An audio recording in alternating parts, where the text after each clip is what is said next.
What's going on, everybody? Hey, this is kind of like our first like big outdoor panel here at Nerd HQ. You guys all super excited for it? You're gonna have to do way better than that. Are you excited for this? That's a little better. Who's ready for some Riddick? I should hope so. Well, ladies and gentlemen, without further ado, from Riddick, please welcome David Twohy, Katee Sackhoff, and Vin Diesel.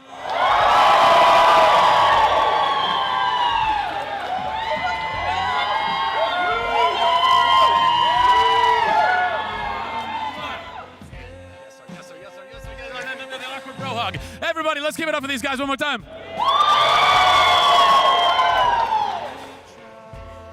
Hi. So we have something very exciting to kick this panel off with. What do you think that might be? Gonna be a little footage? You guys want to see a little Riddick? Let's play some.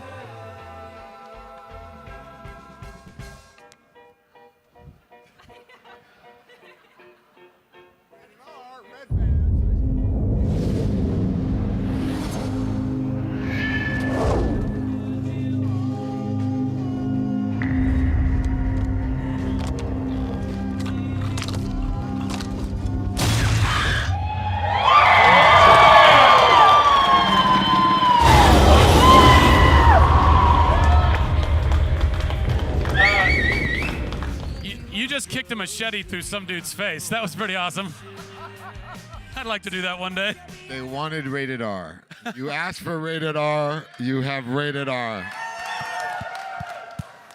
So are we going to questions now? Am I getting the nod to do questions? Yes, is that what we're doing? Yeah? Questions from the audience. All right. The lucky few right here. Lucky few. Thank you. Welcome to Comic-Con, you know? Thank you. All right. Katee, I've loved what you've done in the past, and I know I'm gonna love this movie. Same thing with you, Riddick. I followed you from the beginning, you know. And I'm glad to see that you're getting back to what the first movie was, you know what I mean? In the dark, you know, taking on these creatures, you know, with help from, you know, beautiful Miss Katee right there. And I know that you guys sunk your money into this to make it happen, you know, and what does it mean to you to finally get this produced out there, ready to go? For me, it's been 9 years. I mean, when David and I went to Universal for Chronicles of Riddick, people don't realize this, but we gave the studio 3 leather binders that were locked. Okay. And they were for 3 different movies.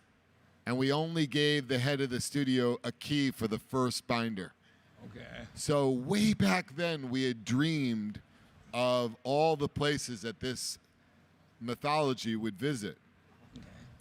But when we heard from the audience, and ironically, it was David Twohy and I doing a live chat for my Facebook page.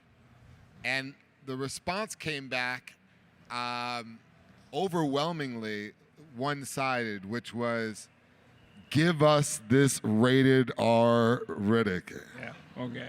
They've got Fast and the Furious for PG. That's the 4 quadrant. Give us the dark yes. Riddick.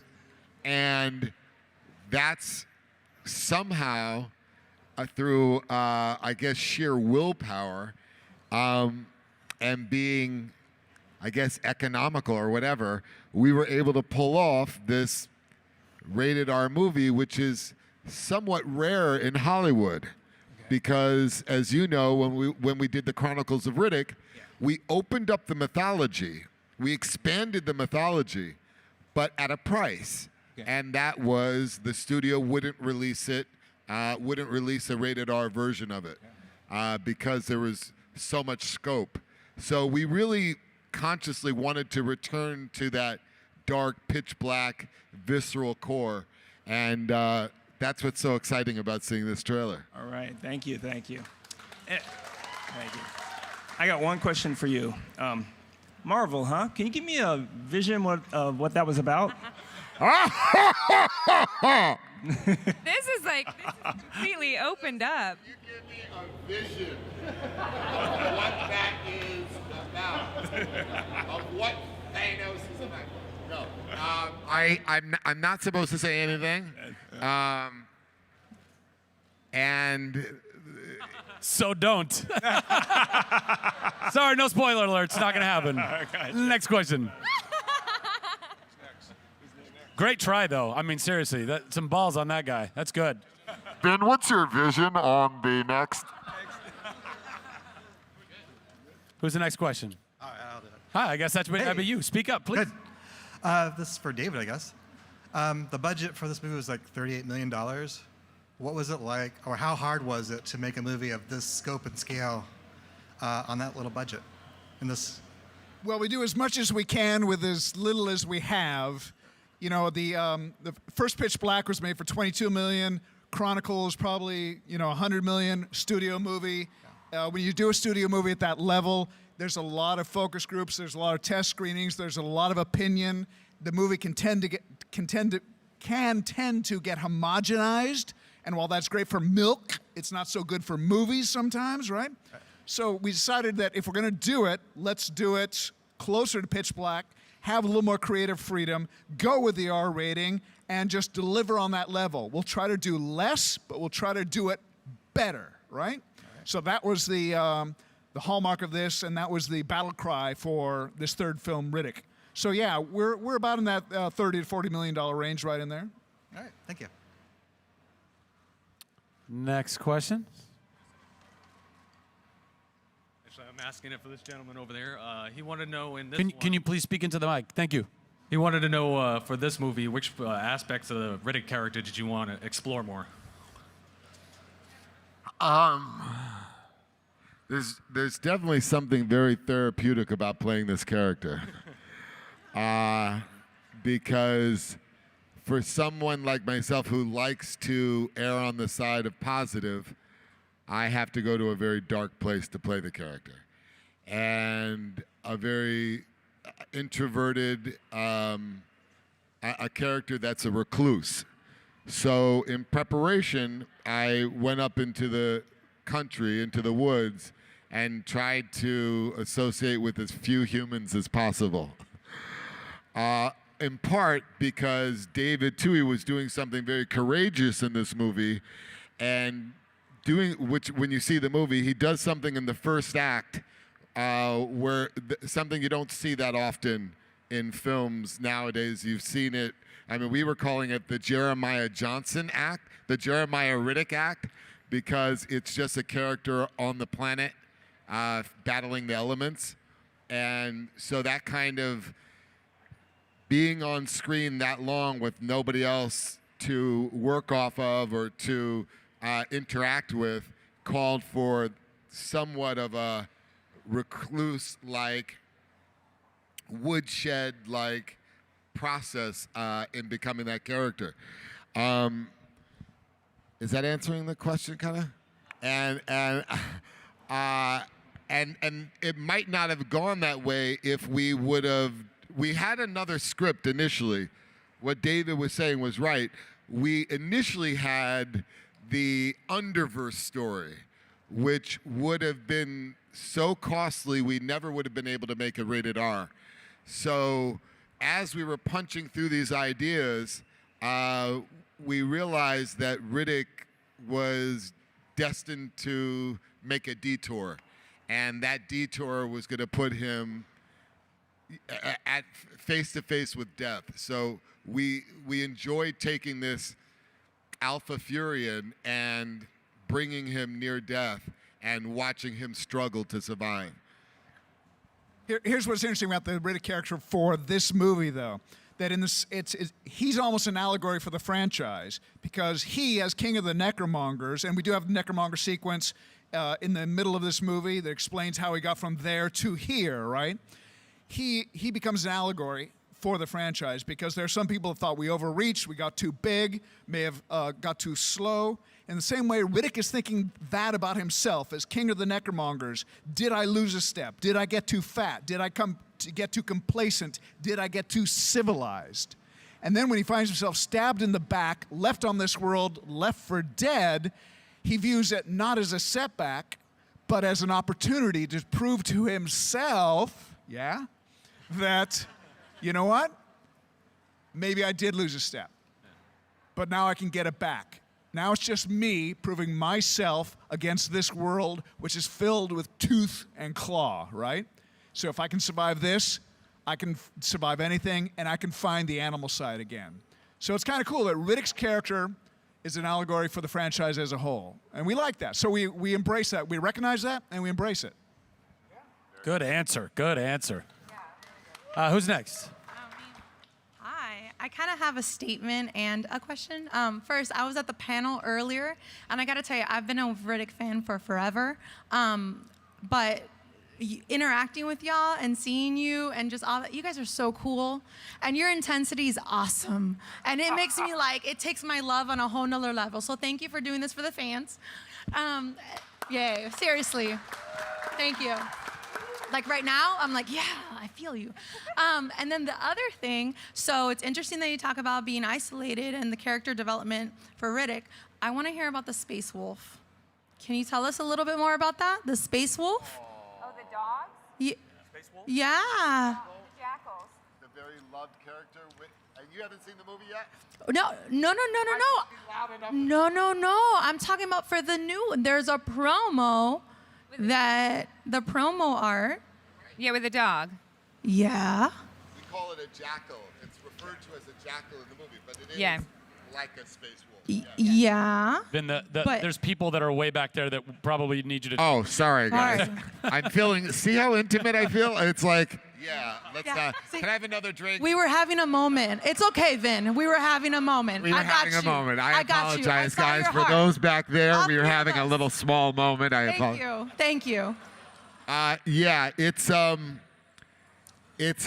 real special character, this jackal. And I think it plays into what David was talking about earlier. The relationship between Riddick and this jackal will be something you guys will really appreciate. Okay.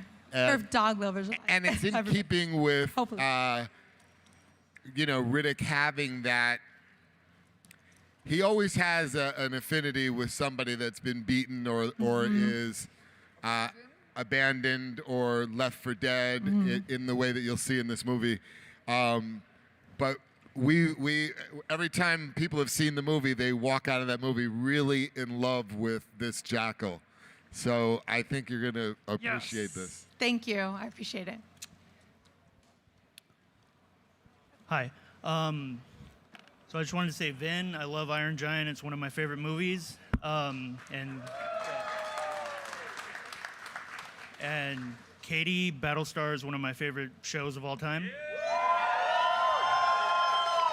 My question's for Katee.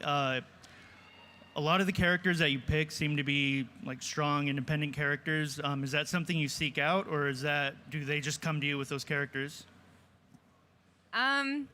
It's funny because I actually started in this business in comedy, and I kind of, I always played the little girl that was always kind of lost and whining and crying, and then I got Battlestar.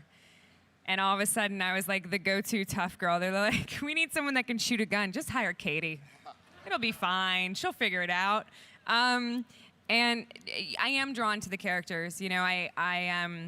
I love the strength of these women. I love trying to give these strong women a vulnerability and give them layers that makes them different than what you would think they would be on the page. And I'm also kind of a wimp in my own personal life.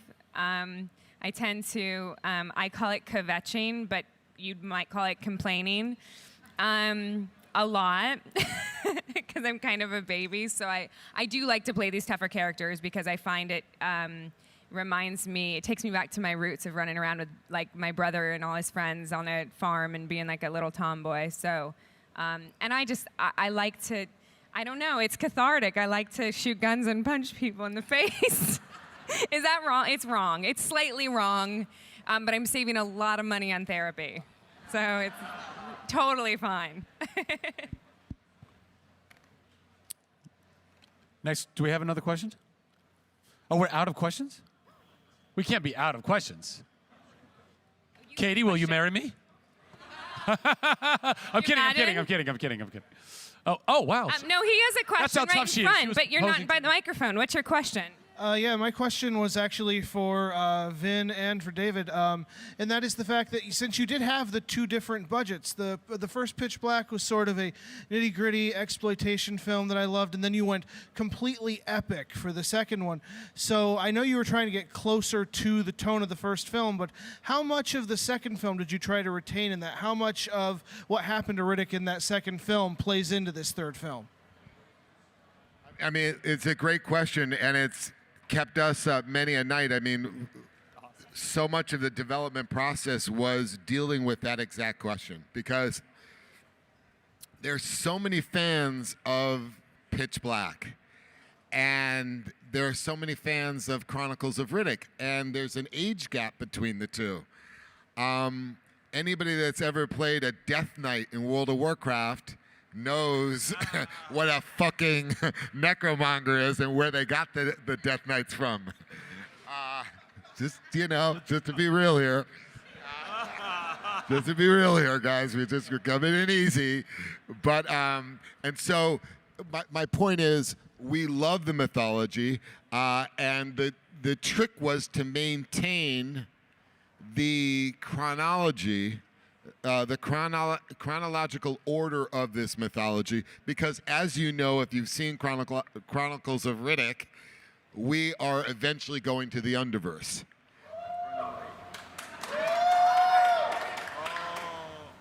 Yeah!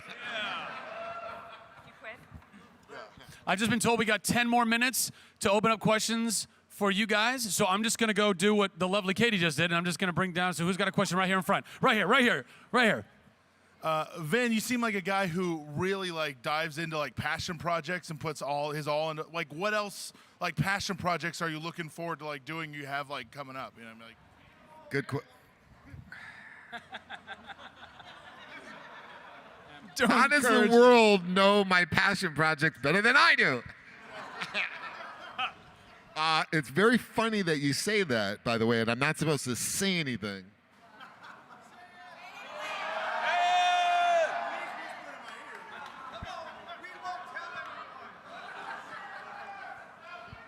I mean, let's just say it's been a long time. We've been talking about Hannibal for a decade. It has been a long, long time coming. And It's here.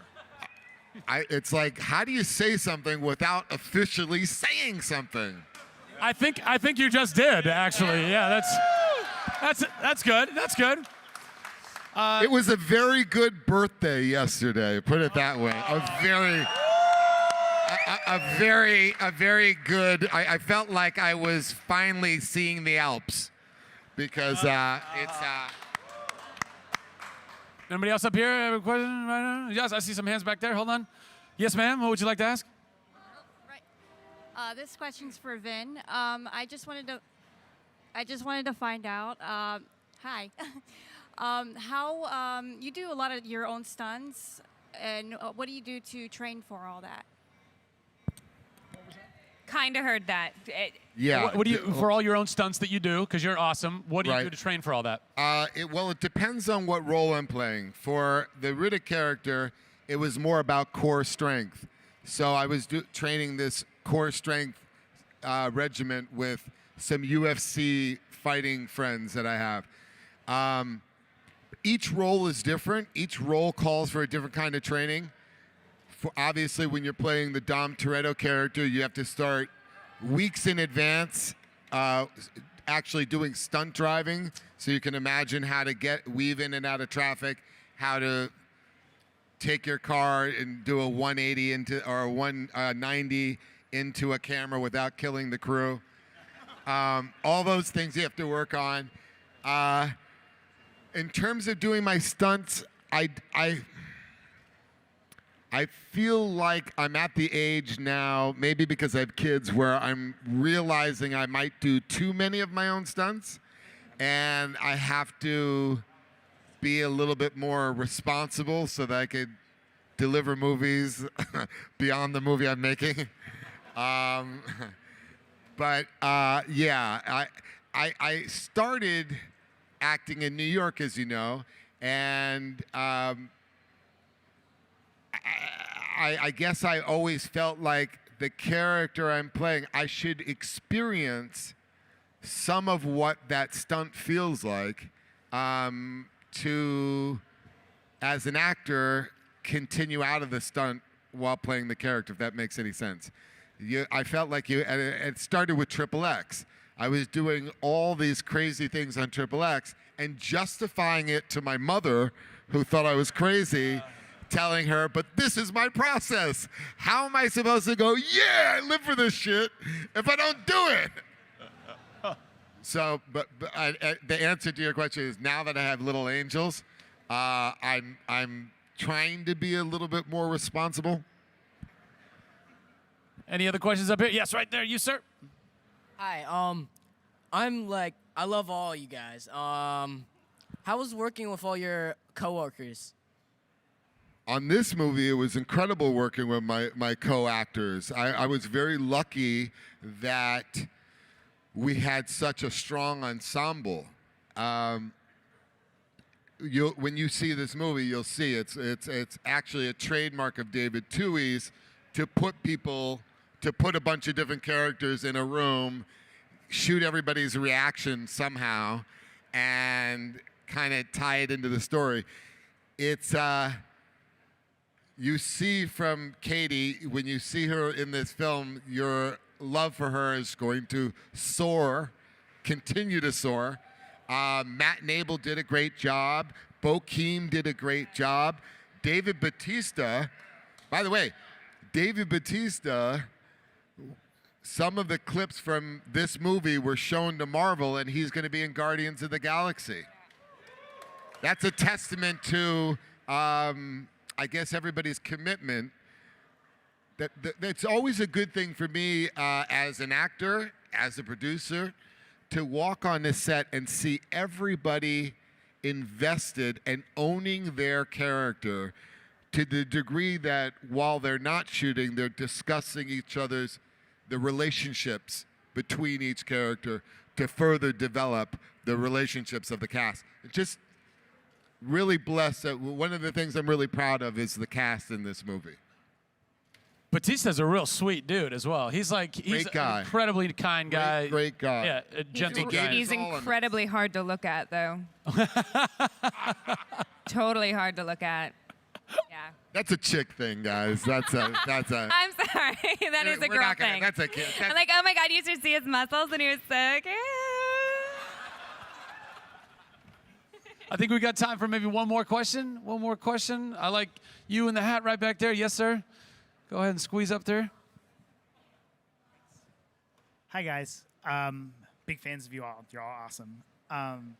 I was wondering, so all of you started out your careers inside sort of like wider variety of stuff, like you did dramas, you did comedies, and sort of as it's gone on, you've kind of focused more on genre and sci-fi and action. And I was wondering, do you ever, is that because that was your like natural inclination, and so that's like you went for what you liked, or is it like you kind of found yourself in that, and you're like, oh, hey, this is actually pretty great, I'll stick with it, or how do you feel about being kind of genre people?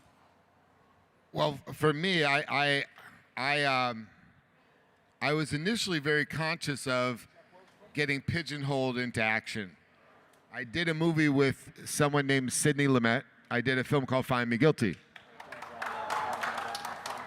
And in some way, he made me feel like there was something he said where he said, beautiful women, there's been a prejudice in Hollywood against beautiful women, thinking that because they're beautiful, it would be harder for them to get an Oscar, or harder for us to go, wow, look at that dramatic talent. And he said the same could be true for someone that looks like an action hero. And he says, and he would say to me, forget all of that prejudice. The world has only seen this much of what you have to give them. It's okay for you to do action films as long as you're approaching it the same way you would approach a drama. So after that experience, I kind of jumped into the action with reckless abandon, and I felt like I let them try to pigeonhole me. Let them try to pigeonhole me. Katee, what about you? Mine's kind of the same thing. You know, I grew up watching science fiction with my dad. The first movie he ever showed me, science fiction and action. The first movie I ever saw was Jaws. I was 6. Second movie was Predator. So it became this little thing between my dad and I where we would just fib to my mom and tell her we were watching like Care Bears, and we would go watch like Die Hard. Like, so I don't know. So I've always been drawn to action movies, but I had a very similar thing to Vin in the sense that, you know, after you play somebody like Starbuck, your fear is that you're only ever going to play those characters. And I kind of sat down one day and thought to myself, if that happened, what would you do? And I was like, have the most amazing career of my life. Like, who cares? Like, who cares if I shoot guns and punch people and run around and swear and act like one of the boys in every one of my movies? It doesn't make my career any less important. It doesn't make it any less fun. And I like that stuff. I can't help it. I like it. I cry enough in my personal life. I don't need to see it in my professional life. So, no, I love it. I do. Action and science fiction are in my blood, so. And David? You know, I like science fiction, but, you know, I want to try to do it every other time out of the gate, not every time out of the gate, because, you know, it's a big commitment to do a movie with 850 visual effect shots like Riddick has, right? It's a 2-year, hands-on, handmade experience. If I do this, I've got to design spaceships at the beginning. I've got to design creatures at the beginning. I got to find the right talent to help me with that.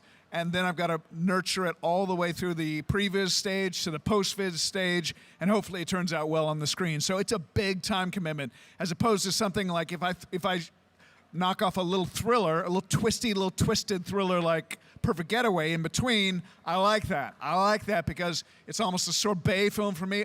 It's more about just acting and being with the actors and getting closer to the actors and shooting less green screen. So I like it both. I like the balance of going for it in a really geeked out genre way, and then backing off a little bit and doing something just a little simpler and a little more maybe twisted, you know?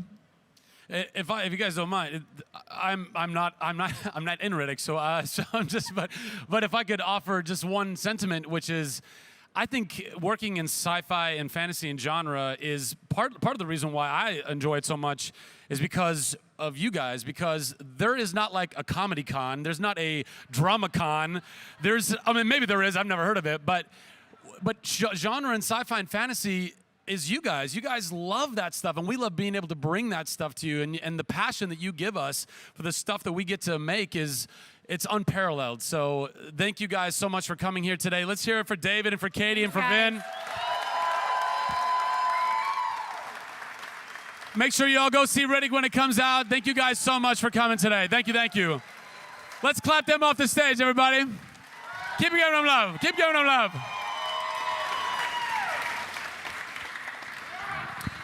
It's awkward picture time. It's awkward picture time.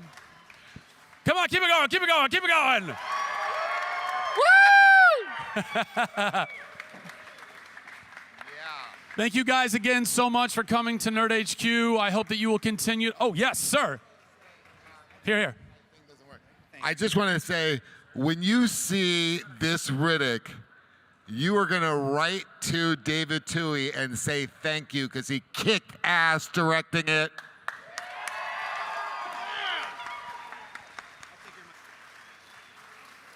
Thank you guys so much for coming. Please feel free to hang out.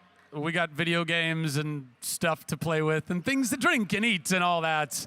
And keep coming to panels. If you haven't seen a panel with us already this weekend, other than this one, of course, come and I love you all, and God bless you, and have a great day. Bye.